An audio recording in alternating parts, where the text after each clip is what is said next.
નમસ્કાર.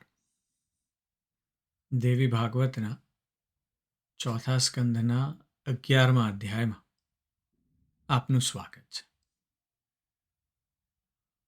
ગયા અધ્યાયમાં આપણે બુદ્ધિશાળી અને તર્કનિષ્ઠ એવા રાજા જન્મેજયના પ્રશ્નો સાંભળ્યા છે.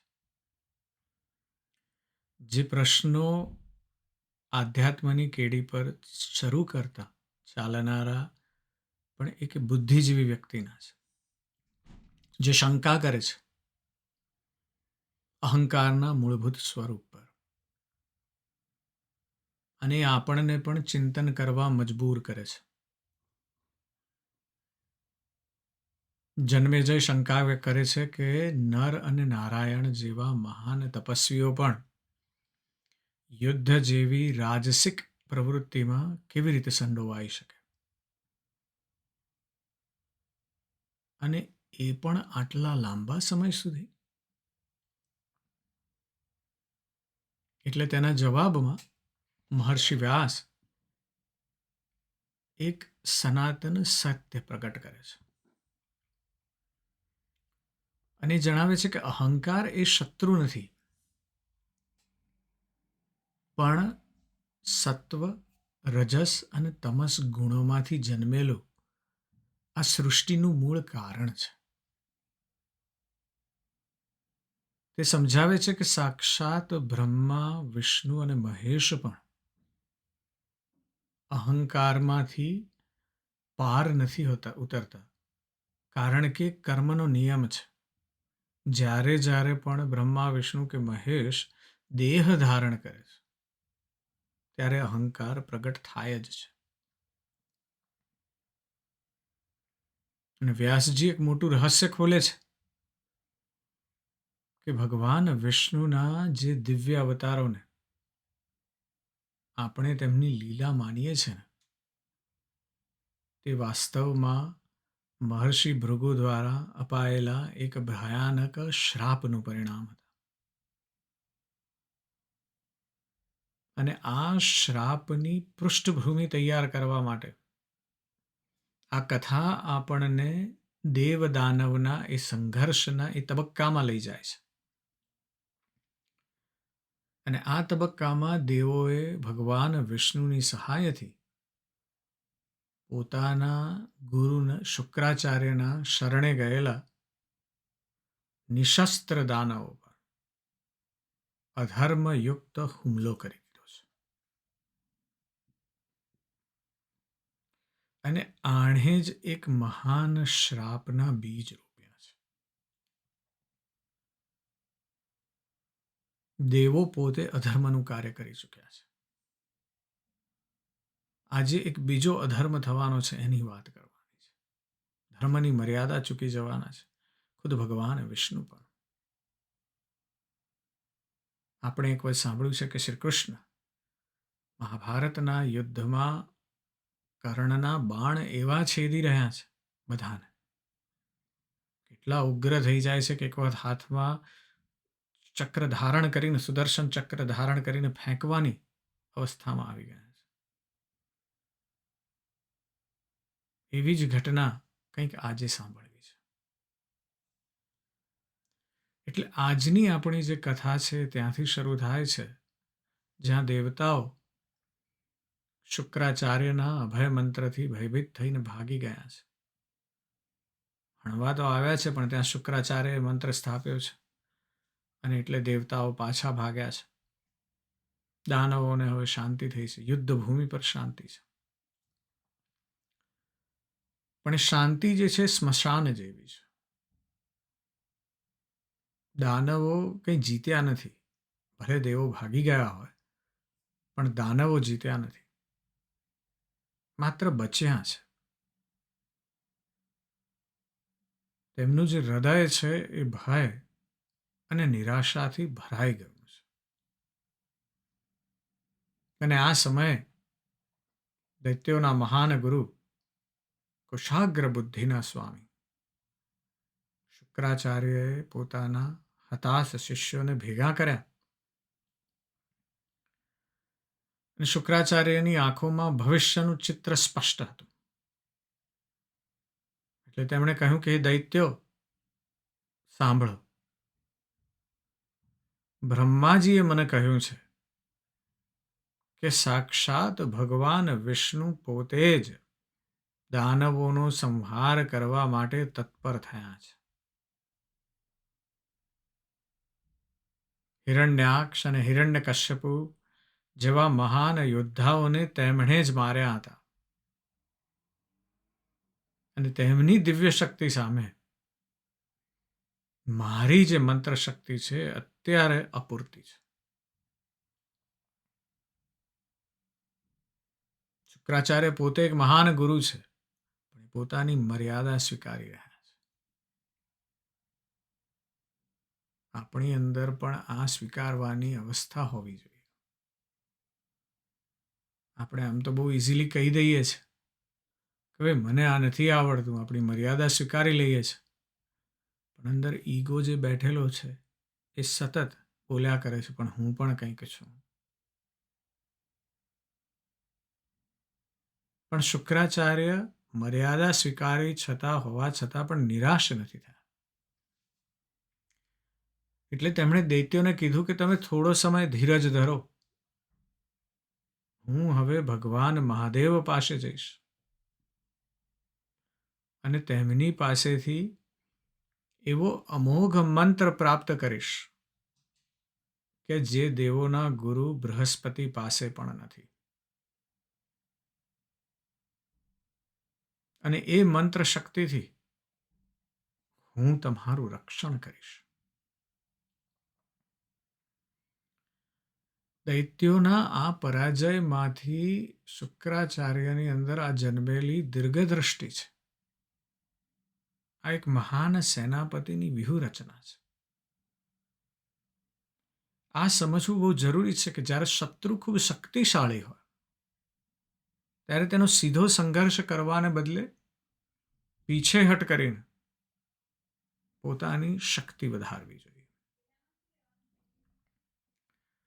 આ ઘટનાઓ આપણે હિસ્ટ્રીમાં ખૂબ બધી વાર જોઈ છે, જાત જાતના સમય.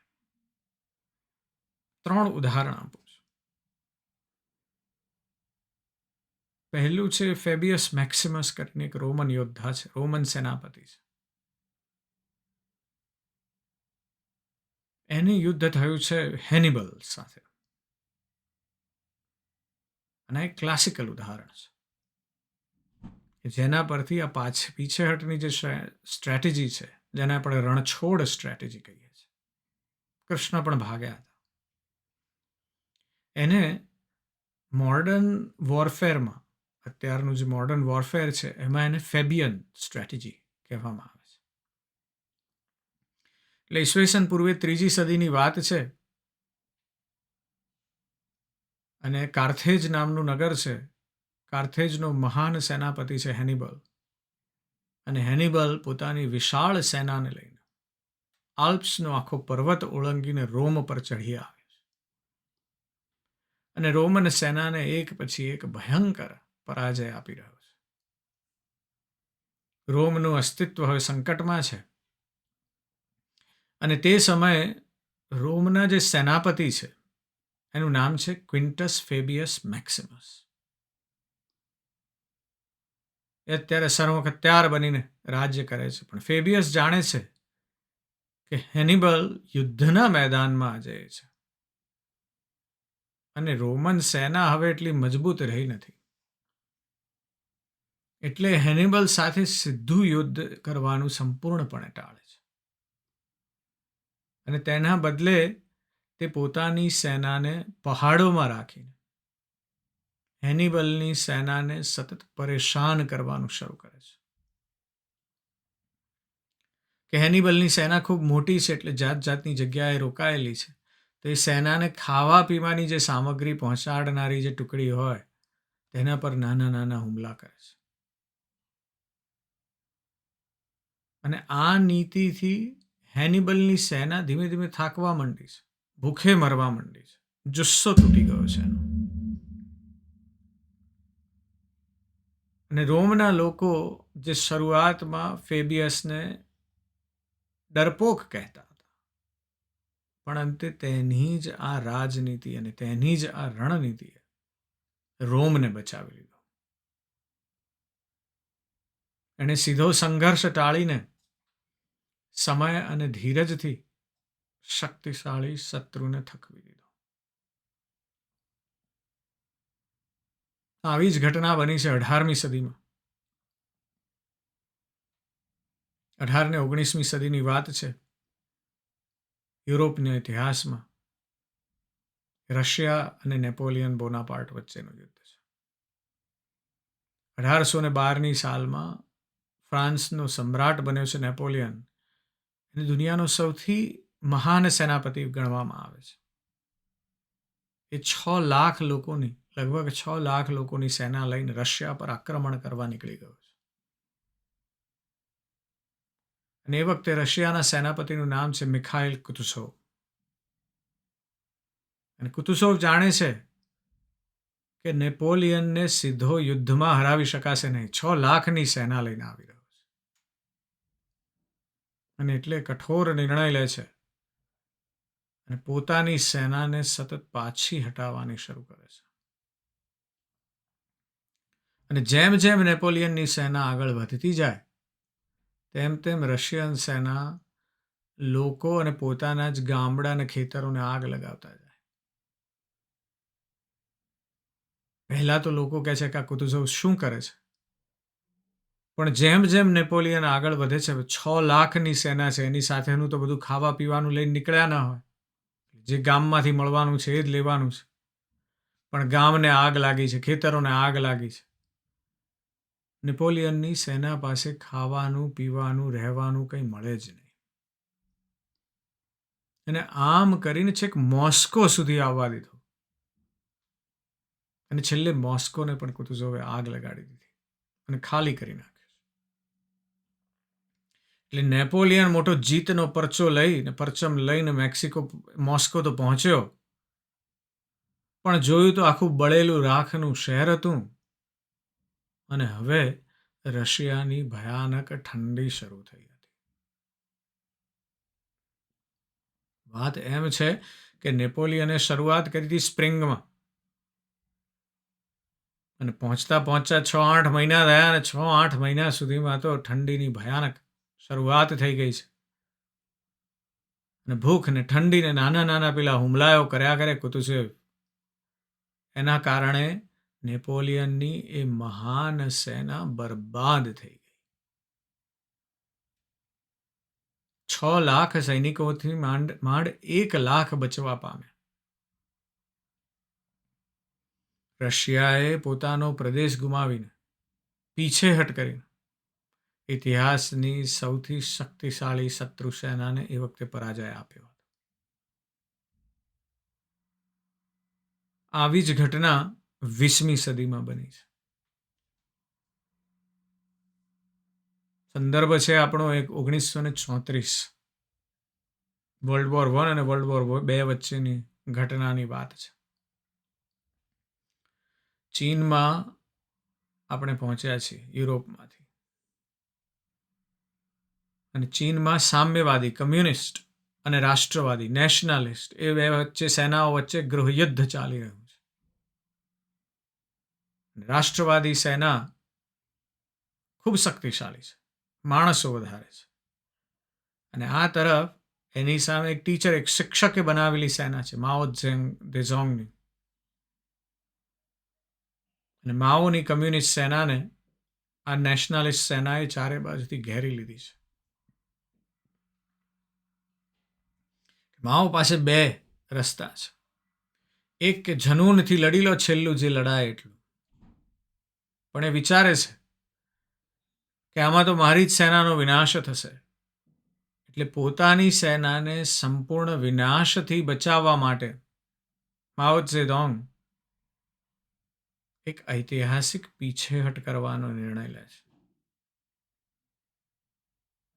કમ્યુનિસ્ટ મેનિફેસ્ટોમાં એને લોંગ માર્ચ તરીકે ઓળખાય છે આ ઘટના. અને 370 દિવસમાં, એટલે કે અબાઉટ 1 વર્ષના સમયમાં લગભગ 9000 કિલોમીટરનું અંતર આ સેનાએ પગપાળા કાપ્યું છે. એક સેનાને રોજ 30 કિલોમીટર ચલાવવી ખૂબ અઘરી વાત છે. એમને એમ 30 કિલોમીટર ચાલવું ખૂબ અઘરું છે, પણ આ તો પાછળ શત્રુ પડ્યો છે અને રસ્તામાં એ પીછેહટ નથી કરી રહ્યા, પણ જ્યાં જ્યાં જાય છે ત્યાં નવા સૈનિકોની ભરતી કરતા જાય છે. સ્થાનિક ખેડૂતોનો વિશ્વાસ જીતતા જાય છે માઓ, અને પોતાની વિચારધારાનો પ્રચાર કરતા જાય છે. આ પીછેહટમાં એમના પણ હજારો સૈનિકો મૃત્યુ પામ્યા છે, પણ પાછા એક સુરક્ષિત જગ્યાએ પહોંચીને પોતાની શક્તિને સંગઠિત કરીને આ લોંગ માર્ચમાંથી સામ્યવાદીઓએ હાર નહીં પણ ભવિષ્યની જીતનો પાયો નાખ્યો છે. એમાંથી શક્તિ અનેક ગણી વધી અને આજે ચાઇના એ વન પાર્ટી સ્ટેટ છે. ખૂબ પાવરફુલ કમ્યુનિસ્ટ પાર્ટી છે અને સામ્યવાદી જે પરિસ્થિતિ છે ત્યાં એ પ્રમાણે એમનો ગ્રોથ વધી રહ્યો છે. અને ગ્રોથ કેવો વધ્યો છે આપણે છેલ્લા 40 વર્ષમાં અનુભવ્યું છે બધાએ. એટલે ત્રણેય ઉદાહરણ છે એ જ સત્યને ઉજાગર કરે છે જે શુક્રાચાર્યએ દાનવોને સમજાવ્યું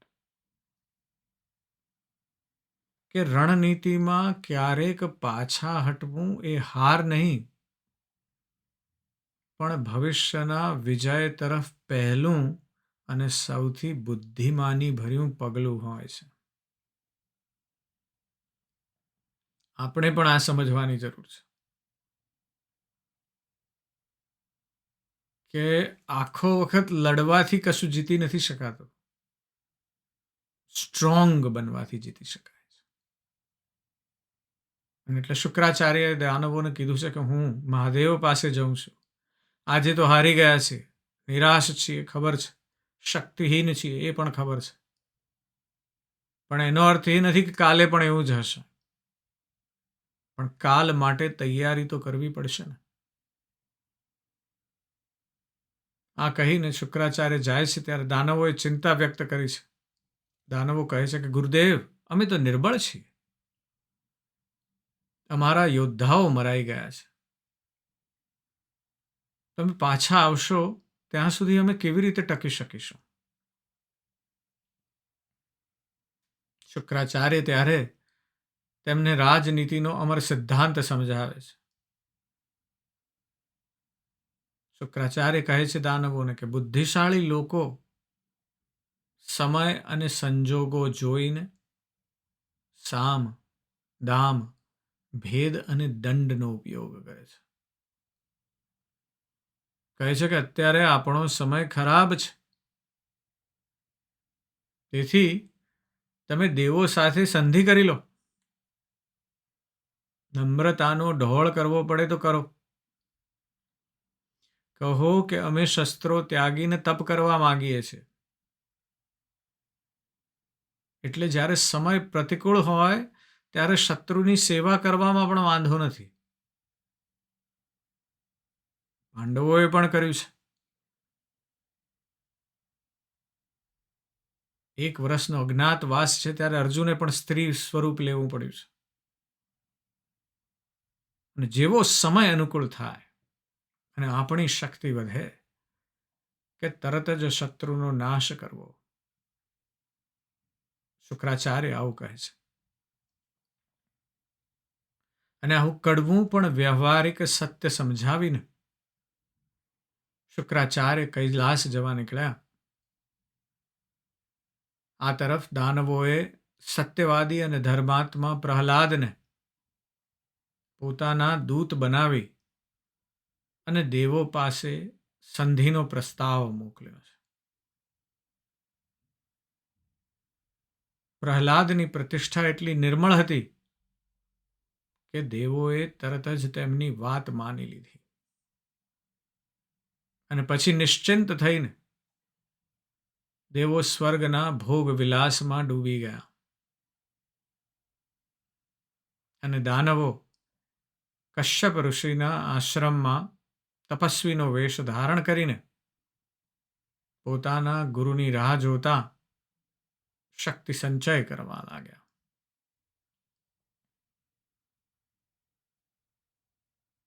એક આધુનિક દ્રષ્ટાંત યાદ આવે છે. એક મોટા કંપનીના CEO હતા. કંપની બજારમાં લગભગ નાદાર થવાની એણી પર હતી. એટલે એમણે પોતાના સૌથી મોટા પ્રતિસ્પર્ધી હતા એની સાથે જઈને હાથ મિલાવી દીધા અને તેમની ટેકનોલોજીનો ઉપયોગ કરવા માટે કરાર કર્યો. બધાને લાગ્યું કે આણે તો ભાઈ હાર માની લીધી, હવે આનું કશું થશે નહીં. પણ પડદા પાછળ પોતાની એક ટીમને એક નવી ક્રાંતિકારી પ્રોડક્ટ બનાવવા માટે તૈયાર કરી રહ્યા હતા. અને 2-3 વર્ષ પછી જ્યારે એમની કંપની જે નાનકડી ચાલુ કરી હતી સરભર થઈ, પગભર થઈ, અને પછી ફરીવાર પોતાની પ્રોડક્ટ લોન્ચ કરી અને બજાર પર કબજો જમાવી લીધો. આ એ શુક્રાચાર્યની જ નીતિ હતી.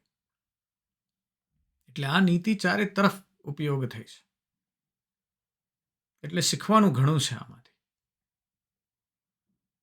હવે આ તરફ શુક્રાચાર્ય કૈલાસ પર્વત પર પહોંચ્યા છે. ભગવાન ભોળાનાથને પ્રણામ કરીને ઈચ્છા વ્યક્ત કરી કે હે મહાદેવ, મને દેવોને હરાવવા અને અસુરોને જીતાડવા માટે એવો કંઈક અજેય મંત્ર આપો.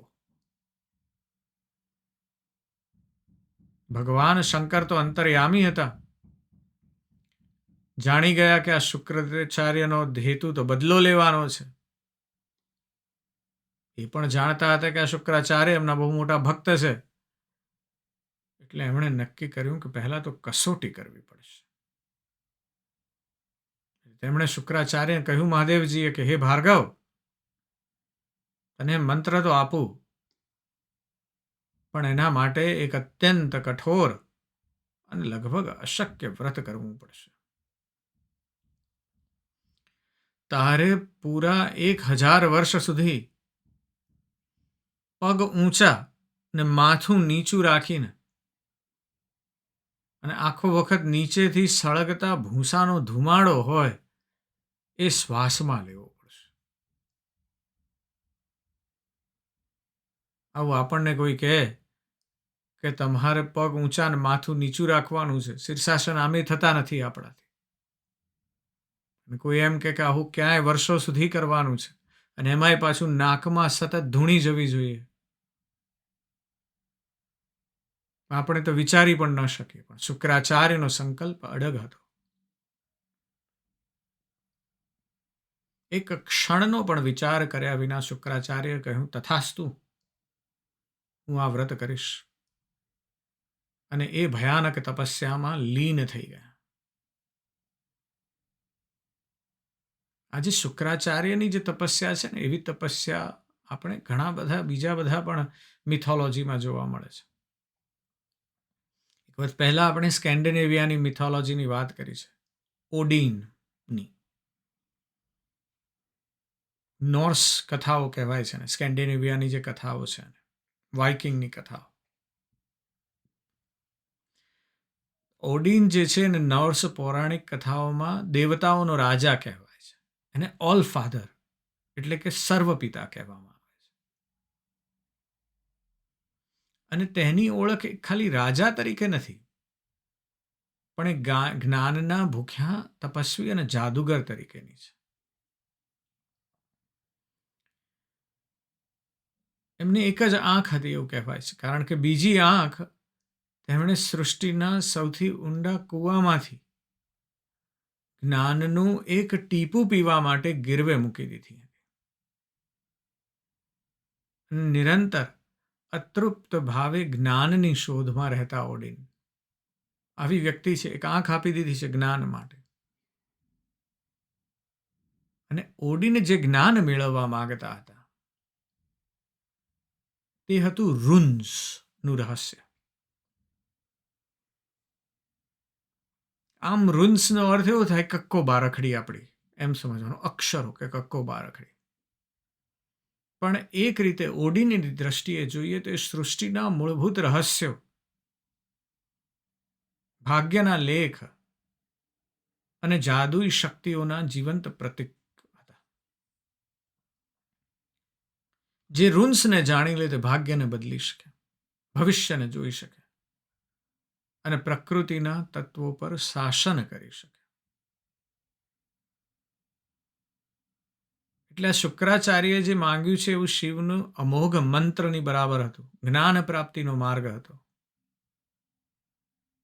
પણ ઓડીને જાણતા હતા કે આવું પરમ અને ગુપ્ત જ્ઞાન સરળતાથી તો મળવાનું નથી. એટલે સર્વોચ્ચ બલિદાન આપવું પડશે. અને એટલે એમણે એવા એક યજ્ઞનો નિર્ણય કર્યો. તે સાંભળશો તો કંપારી છૂટી જાય. યજ્ઞ માટે એમણે વિશ્વવૃક્ષ એટલે કે યજ્ઞદ્રાશિલ નામનું એક ઝાડ છે એને પસંદ કર્યું. આ દિવ્ય વૃક્ષ હતું, આપણે જેને કલ્પતરુ કહીએ છીએ એવી રીતે, જેના મૂળ પાતાળમાં અને શાખાઓ સ્વર્ગમાં ફેલાયેલી હતી. નવ બ્રહ્માંડોને જોડીને રાખતું હતું આ વૃક્ષ. અને પછી ઓડીને પોતાના જ ભાલા ગંગનીરથી પોતાને વીંધી નાખ્યા. અને પછી પોતાની જ જાતને એ વૃક્ષ વિશ્વવૃક્ષની એક ડાળી પર ઊંધી લટકાવી દીધી, જેમ શુક્રાચાર્યએ કર્યું છે તેમ. અને 9 દિવસ તપસ્યા કરી. પૂરા 9 દિવસ ને 9 રાત સુધી એ જ અવસ્થામાં લટકતા રહ્યા. એ દરમિયાન ન કોઈએ તેમને અન્નનો દાણો આપ્યો, ન જળનું એક ટીપું. પોતે વિંધાઈ ગયા છે. નિરાહાર અને નિર્જળા રહીને આ તપ કર્યું છે.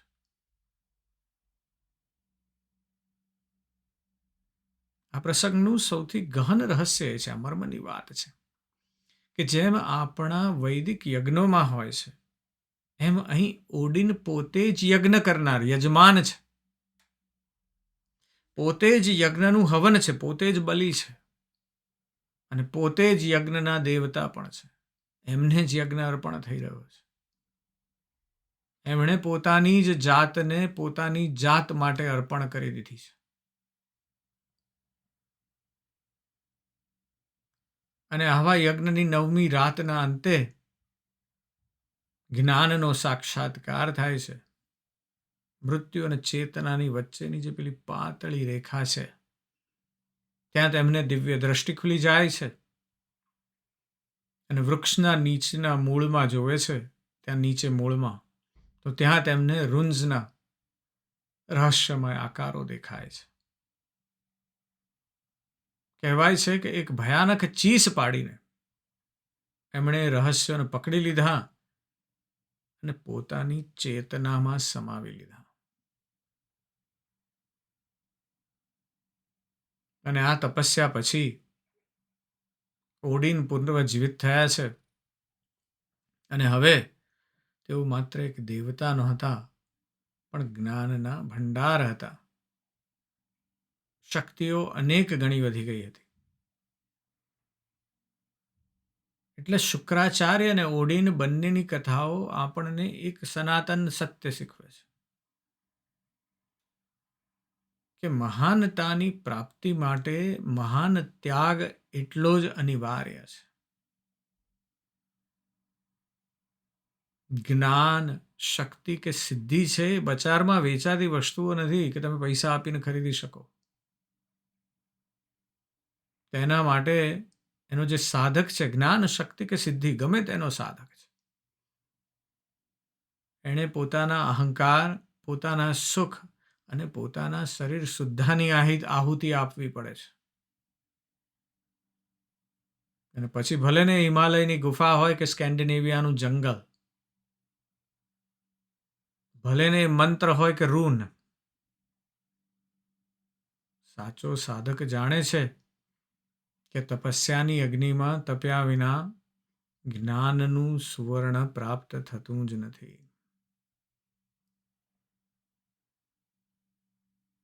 એટલે આ તરફ શુક્રાચાર્ય તપ કરવા બેઠા છે એવી દેવોને ખબર પડી ત્યારે તો પગ નીચેથી જમીન સરકી ગઈ. તેઓ સમજી ગયા કે દાનવોનું તપ તો એક છળ છે. એટલે દેવો પોતાના વચનોને તોડીને, ધર્મની બધી મર્યાદાઓને નેવે મૂકીને ફરી પાછા શસ્ત્રો ઉઠાવવા માંડ્યા અને એમણે અચાનક જ કશ્યપ ઋષિના આશ્રમ પર હુમલો કરી દીધો. આ તરફ નિશસ્ત્ર તપમાં લીન એવા દાનવો ભયથી કાંપી ઉઠ્યા અને ભાગીને ક્યાં જાય. એટલે પછી એ શુક્રાચાર્યની વૃદ્ધ માતાજી છે, ભૃગુ ઋષિના પત્ની, જેને આપણે કવ્ય માતા અથવા ખ્યાતિના નામે ઓળખીએ છીએ, એ શુક્રાચાર્યની વૃદ્ધ માતાના શરણે બધા આ દાનવો ગયા છે. અને અહીં કથાનો પ્રવાહ પૂર્ણ બદલાઈ જાય છે. એક વૃદ્ધ સ્ત્રી, એક માતા, જેનું કોઈ અસ્તિત્વ જ નથી પહેલા, એ હવે કથાના કેન્દ્રમાં પ્રસ્થાપિત થાય છે. જ્યારે કવ્ય માતાએ પોતાના શરણાગત પુત્રોને ભયભીત થયેલા જોયા, ત્યારે અંદરની માતૃશક્તિ, ચેતના જાગી ઉઠી. આગળ ઉભા રહીને તેમણે દેવોને લલકાર્યા, પણ દેવોએ તેમની વાત ન માની. એટલે ક્રોધથી સળગી ઉઠેલી એ માતાએ પોતાના તપોબળનો ઉપયોગ કર્યો અને નિંદ્રા દેવીનું આહ્વાન કર્યું. અને એક જ ક્ષણમાં ઇન્દ્ર સહિત આખી દેવસેના ગાઢ નિંદ્રામાં સરી પડી. અને બધા યોદ્ધાઓ યુદ્ધભૂમિ પર નિશ્ચેત, નિસહાય અને શક્તિહીન થઈને પડી ગયા. આ ભયાનક દ્રશ્ય જોયું ખાલી માત્ર ભગવાન વિષ્ણુ જાગ્રત છે તો માયાના સ્વામી છે. જોયું એમણે દ્રશ્ય, પણ એ જાગ્રત છે, એટલે એમણે ઇન્દ્રને પોતાના શરીરમાં પ્રવેશ કરાવીને નિંદ્રાના પ્રભાવથી બચાવી લીધા. આખી દેવસેના સૂઈ ગયેલી છે, નિશ્ચેત પડી છે. જ્યારે શુક્રાચાર્યની માતાએ જોયું કે વિષ્ણુ અને ઇન્દ્ર બચી ગયા છે, ત્યારે તેમણે ગર્જના કરી કે હે ઇન્દ્ર, આજે હું તને વિષ્ણુ સહિત મારા બળથી ભસ્મ કરી નાખીશ. અને એમણે એવી માયા રચી કે સાક્ષાત ભગવાન વિષ્ણુ અને ઇન્દ્ર પણ સ્તબ્ધ થઈ ગયા, મોહિત થઈને એમને ઉભા રહ્યા છે. દેવતાઓનું અસ્તિત્વ સંકટમાં આવી ચૂક્યું છે. અને ત્યારે ભયભીત થયેલા ઇન્દ્રએ વિષ્ણુને ઉશ્કેર્યા છે. અને ઇન્દ્ર કહે છે કે હે મધુસૂદન, આ સ્ત્રી આપણને બાળી નાખે તે પહેલા તેનો વધ કરી નાખો. અને તે ક્ષણે, સંકટની એ ઘડીએ, સ્ત્રી હત્યા એ મહાપાપ છે એ વિચારને બાજુ પર મૂકીને ઇન્દ્ર દ્વારા પ્રેરિત થઈને જગતના પાલનહાર એવા ભગવાન વિષ્ણુએ પોતાના સુદર્શન ચક્રનું સ્મરણ કર્યું. અને એક જ પળમાં એ શરણાગતોને રક્ષા કરનારી મહાન તપસ્વી માતાનું મસ્તક તેમના ધડથી અલગ કરી દીધું. દેવતાઓએ જય જયકાર કર્યો, પણ ભગવાન વિષ્ણુ અને ઇન્દ્રના હૃદયમાં એક નવો ભયાનક ડર પેસી ગયો. તેમણે એક નિરાધાર સ્ત્રીની હત્યા કરી હતી. અને હવે મહાક્રોધી એવા ઋષિ ભૃગુના શાપથી તેમને કોણ બચાવી શકે તેમ હતું. આજનો અધ્યાય ખૂબ બધી જુદી જુદી ઘટનાઓ તરફ લઈ જાય છે. આજનો અધ્યાય આપણને રાજનીતિ, તર્કશાસ્ત્ર, તપસ્યા, ધર્મની મર્યાદા અને આ બધાનું એક જટિલ અને નાટકીય ચિતાર રજૂ કરે છે. પરાજિત દાનવોને બચાવવા માટે ગુરુ શુક્રાચાર્ય અજેય મંત્રો મેળવવા માટે ભગવાન શિવ પાસે જાય છે અને ત્યાં કઠોર તપસ્યા શરૂ કરે છે. અને દાનવોને સમજાવ્યું છે કે સંધિનો ડોળ કરી અને સમય પસાર કરો.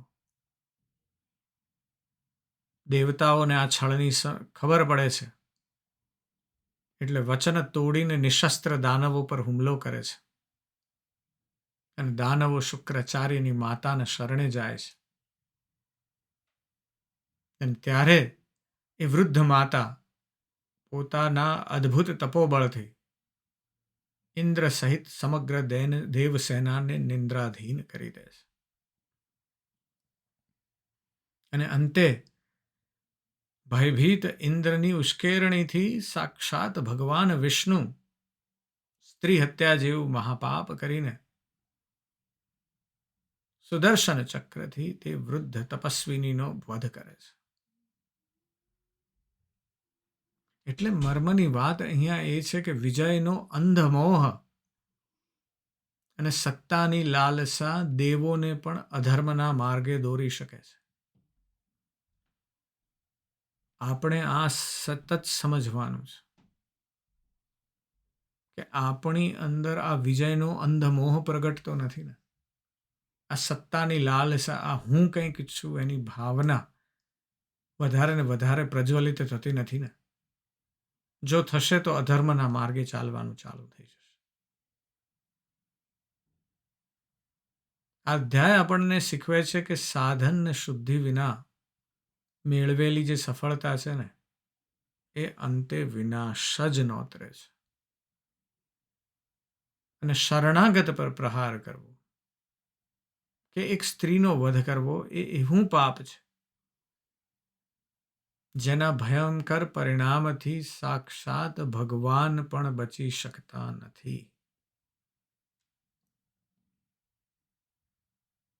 એટલે આપણે ફરી વાર વ્યાસજીએ જે કીધું છે એ સત્વ ગુણ તરફ, એ સાત્વિક ગુણ તરફ આપણી ગતિ થાય તેવો પ્રયત્ન કરવાનો છે. આપણે સતત એ જ યાદ રાખવાનું છે કે હું જે કર્મ કરી રહ્યો છું એને સાક્ષી ભાવથી જોતા જોતા કે આ સાત્વિક કર્મ છે કે નહીં. જેટલા બને એટલા વધારે સાત્વિક કર્મો કરીશું તો જ આપણી અંદર એ રજસ અને તમસની જે ભાવના છે ઓછી થતી જશે. અને જેટલી ઓછી થતી જશે એટલી જ આપણી ઉર્ધ્વગતિ થશે. એ ઉર્ધ્વગતિ માટેની ખૂબ અભ્યર્થનાઓ. આજે બસ આટલું જ. હું તમારી અંદર બેઠેલા તે પરમ તત્વને પ્રણામ કરું છું. નમસ્કાર.